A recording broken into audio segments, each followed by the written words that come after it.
Procès verbal d'information sur les circonstances de la mort du secrétaire général de l'UPC, Ruben Oumniobé. Première audition, Jean-Luc Renan. Je dois tout de suite dire que la mort de Ruben Oumniobé est une mort nationale. Il ne faut pas que cette responsabilité soit reposée ou attribuée au seul département d'Union-Ekele, département qui a supporté seul les affronts de la répression qui ont suivi la révolution nationale, connue sous le nom de Maquis. Cette responsabilité ne doit plus non plus revenir au Bassa, car, pour ma part, on risquerait de fausser l'histoire puisque certaines rumeurs courent déjà qu'un membre de la commission a déjà établi la responsabilité de l'assassinat de Ruben Oumniobé sans même avoir entendu aucun témoin. C'est là l'esprit de partialité qu'il fallait éviter. Mais, même si la section des ECA doit rendre compte de l'assassinat de Oum, cette dernière pourrait rétorquer l'ensemble du pays partagerait la part de responsabilité plus que la section des ECA. Tout le monde connaît comment le maquis que certains organismes du parti ont raffolé dès les premières ont été lâchement trahis. Contrairement à l'idéal de la révolution qui a longtemps été la boussole politique de la section des ECA. Je résume en disant que, puisque je considère que la responsabilité de l'assassinat de Ruben Oumniobé a partagé, la commission d'enquête doit s'étendre partout ailleurs pour faire de la lumière. Le souhait que je forme au nom de la section est que l'enquête soit impartiale, que celle-ci ne soit pas faussée au départ, car j'estime, quant à moi, que c'est le commencement de la construction de l'histoire révolutionnaire camerounaise. En tant que responsable de la section des écarts, je dois dire que je n'étais dans le maquis de Mpodol. Je suis sorti du maquis le 27 juillet 1958. Le secrétaire général est mort le 13 septembre 1958. J'étais en Toulaine pour mener l'action du ralliement. Le 10 septembre 1958, j'étais en Djogbane et j'ai fait sortir le camarade Mboua Jean-Marc. Le 13, alors que nous étions de retour, on apprenait en Bois et à moi-même la tragique nouvelle. Le 16, nous avions rejoint Boumi Ebel. C'est presque tout ce que je connais sur la mort de Oumniobé. En ma qualité de membre du comité central de Libel Lingoy, je prie les commissaires d'entendre la camarade Esther Ngomele. Deuxième audition, Bikoy Eugène et Bathilde Paulin. Tout le monde attend impatiemment les résultats de l'enquête sur la mort de Ruben Oumniobé. Je suggère à la commission d'entendre les proches collaborateurs suivants de Mpondol, au maquis et ceux qui étaient chargés de la liaison ainsi que les deux femmes, Marie Ngonjok et Estelle Ngomangele. Personnellement, je ne connais rien de précis. Mais il semble que l'on s'était d'abord emparé des vêtements de certains documents de Pondol et que c'est ce qui aurait permis de découvrir sa cachette. J'avais appris aussi qu'il y avait lutte d'influence au maquis entre Yembak et Maï Matip pour le secrétariat de Pondol. Après le maquis de Mayenbok, j'étais au maquis de Musondo quand j'ai appris la mort de Oumniobé. Je ne partageais pas le même maquis que lui. Vous devez interroger Maï Matip, Yembel Antoine, Umgos, Marie Ngonjok et Esther Ngomangele qui étaient près de Podol pour savoir ce qui s'était passé au maquis. Il semble qu'au dernier moment, Maï avait manifesté pour que le maquis cesse en disant qu'on ne pouvait combattre les armes françaises avec le coupe-coupe et des morceaux de bois. On ajoute que Maï n'était pas volontairement devenu maquisard. qu'il avait été retenu quand il était parti voir Mpodol, car l'entourage de Mpodol jugeait que Maï, après avoir connu leur cachette, ne devait plus sortir. On ajoute que Maï, n'ayant pas été suivi dans sa proposition de mettre feu au maquis, aurait entrepris d'avoir des relations extérieures. Troisième audition, le maire Baïha Joseph.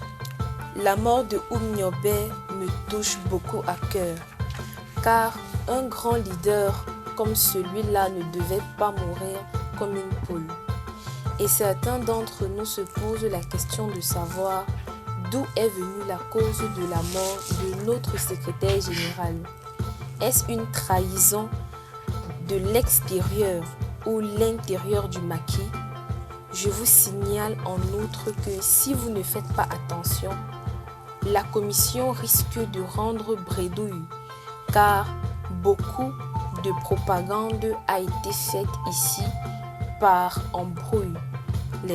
embrouiller les choses, autant pour moi. À l'époque, la nouvelle éclata. J'étais moniteur à Botmaka. Nous qui étions hors du maquis, nous ne pouvions rien savoir exactement, car sur les circonstances de la mort de Ruben Oumniobe, il faut absolument entendre ceux qui étaient près de Mpodol et les agents de liaison du maquis. On cite généralement les noms de Ngomangele Esther. Il faut également entendre le nommé Bibumbi Potam, actuellement en service au poste agricole de Maton. Quatrième audition, Madame Marthe Oumniobe. Je vous dis que, quand bien même j'aurais trouvé Oum mort, je ne pourrais que passer outre simplement, car l'UPC seul doit me confirmer que mon mari est mort. Je n'ai rien à ajouter. Le camarade Ngem Benoît peut-il nous dire quelque chose sur les circonstances de la mort de Oum, non en tant que membre du comité central, mais en tant qu'ancien résistant maquisard? Le travail que vous allez faire est bon. Je ne suis pas contre cette action, mais nous ne savons pas où nous allons. En effet, le 7 mai 1958, je fus affecté à Idéa par le chef adjoint du CNO. Ce n'est qu'à Ngelen Dongong que j'ai appris la mort tragique de notre secrétaire général. Je ne connais rien sur ce qui s'est passé. Je suis sorti du maquis le 13 juillet 1959. Dans ton maquis, y a-t-il des éléments qui ont rallié avant la mort de Oumniobe? Non que je sache. Qui était chargé de liaison entre vous et le grand maquis? Nos relations étaient très compliquées dans le maquis. Il fallait remettre le courrier aux unités subalternes, qui devaient le faire acheminer suivant la hiérarchie jusqu'au secrétariat de la session qui, alors, devait être en contact, je crois, et en relation avec le grand maquis. Qui était le commandant militaire ici à Boumiyebel? C'était peut-être le commandant Agustin.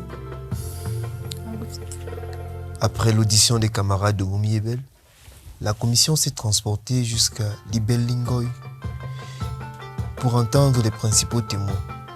Le camarade Jacques Ngom, président de la dite commission, explique longuement et patiemment au camarade Oumgos l'objet de la mission et souhaite que des plus amples informations soient données à la commission pour connaître les circonstances de la mort de Oumniobe. Je ne suis pas bien portant. Je regrette que vous soyez venu à un moment où je suis dans l'indisposition. Je sais qu'il y a des camarades, Maï, Yembel, qui connaissent quelque chose là-dessus. Je ne vois pas qu'on puisse faire des enquêtes sans ceci, car on risque de faire des déclarations contradictoires. C'est pourquoi je ne puis dire maintenant sans que ces derniers soient présents.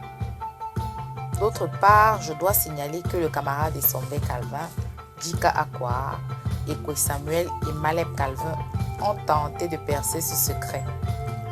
J'allais leur dire quelque chose là-dessus, mais j'avais été appelé par un ami dehors qui m'a rappelé qu'à l'époque, le moment n'était pas venu. Explique la nuance que tu entends entre la période dont il s'agit quant à la divulgation du secret de la mort du secrétaire et celle d'aujourd'hui d'une part. D'autre part, la commission est largement représentée par toutes les sections départementales du Cameroun. J'ai dit que nous ne devons pas nous entendre aujourd'hui, car comme tu viens de le déclarer, l'enquête va continuer pendant longtemps encore. Je laisserai même un testament pour qu'il soit lu un jour, ou peut-être je pourrais confier ce secret à un des miens qui le rende public après ma mort, mais aujourd'hui, je ne puis rien dire. Nous ne pouvons que regretter de la réponse qui nous a été donnée par un grand témoin qui est censé connaître ce qui s'est passé le 13 septembre 1958.